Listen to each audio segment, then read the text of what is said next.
Ang lakas pa ng hangin. Good afternoon po sa lahat.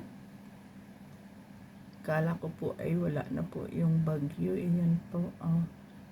Grabe pa po ang lakas ng hangin. Yan po siya. Dito po ako sa kwarto ko. Yan. Kita niyo po yun. Kaya nakakatakot pa rin po talagang lumabas. Yan.